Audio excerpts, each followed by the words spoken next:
All right, Coach, let's talk some Thursday Night Football on Fox. They're giving us a doozy. The undefeated 49ers taking on Kyler Murray and the Cardinals. San Francisco led by their stout defense, a group that ranks first in total yards allowed and second in points per game allowed.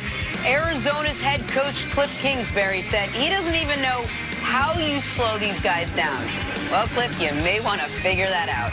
Coach, how hard is it to game plan for this 49ers team?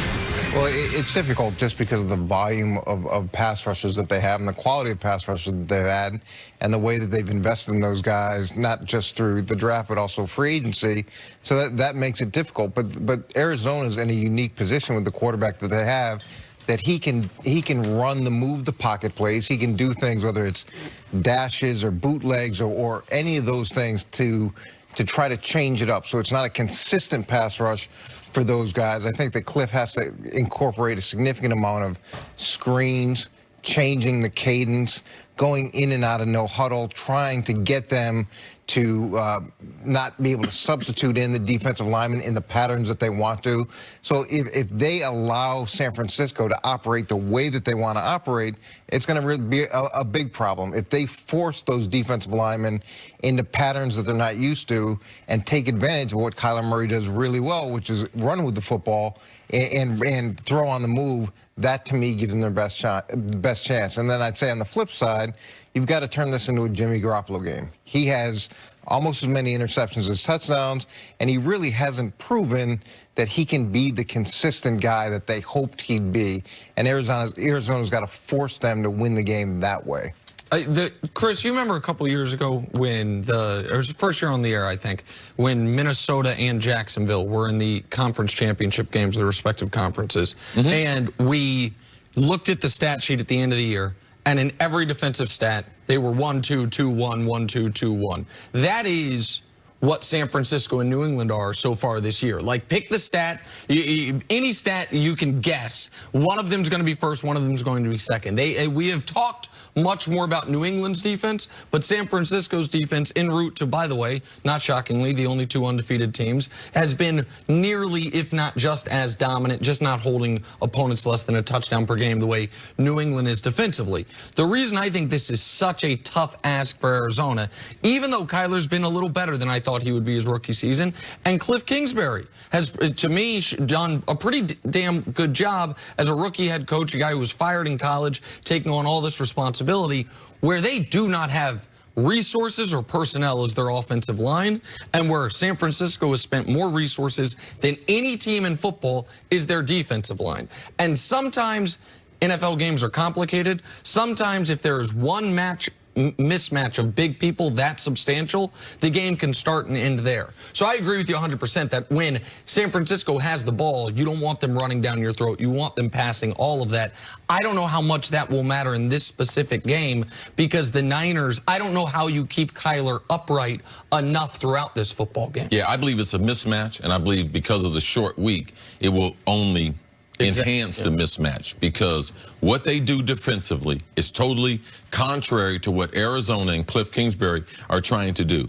Cardinals, they've run 218 plays out of 4 receivers and one running back. Now that formation is almost becoming obsolete in the NFL. 218 plays. The rest of the NFL has run a combined 192 plays.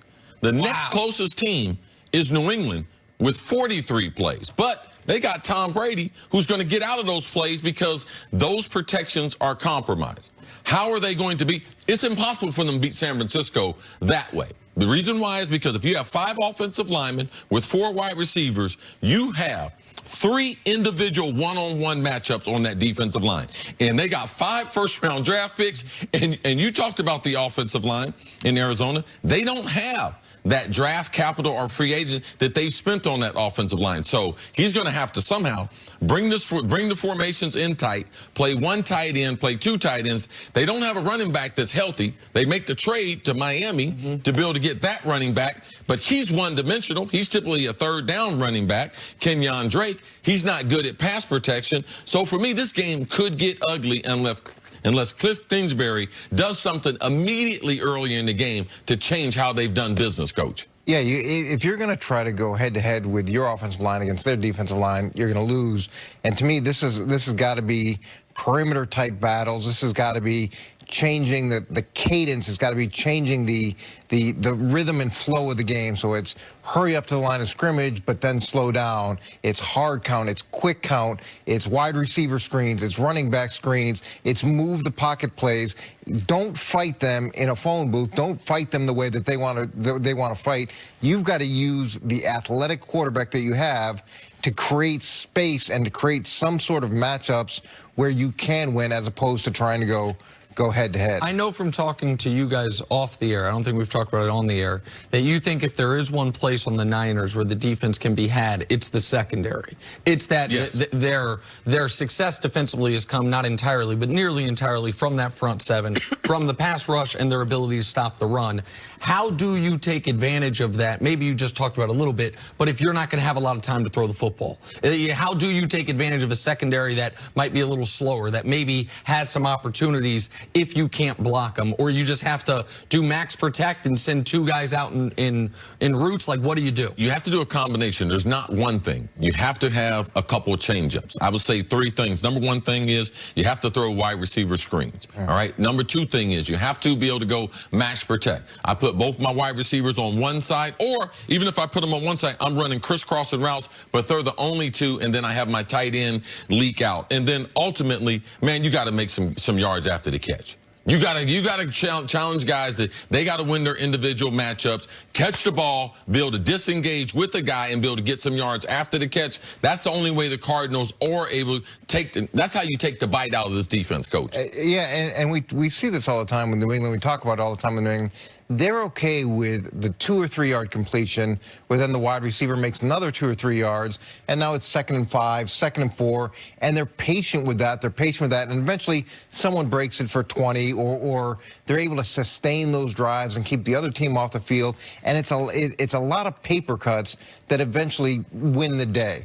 Most teams, most coordinators, they can't be that patient. It's not exciting enough. It's not interesting enough. But that deliberate and selfless willingness, methodical approach against a dominant defensive line is really the best chance you have. And the last thing typically you need is you'd love the quarterback to run. Now, I know Kyler Murray. He has athletic ability, but he is not trying to run. He is a pocket quarterback, and he is, I'm not going to say afraid, but he's apprehensive as far as he realizes his size is a huge distance. He knows how big he is. He knows how big he is, and we talked about it off the air. Like, it was fairly enlightening to me how his respect that he has for NFL defenders and what he thinks people thought that he was going to be a runner. He's like, no, I'm a pocket quarterback from the beginning.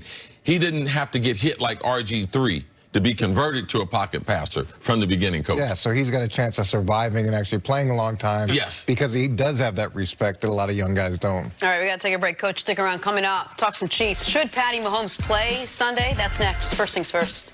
Oh.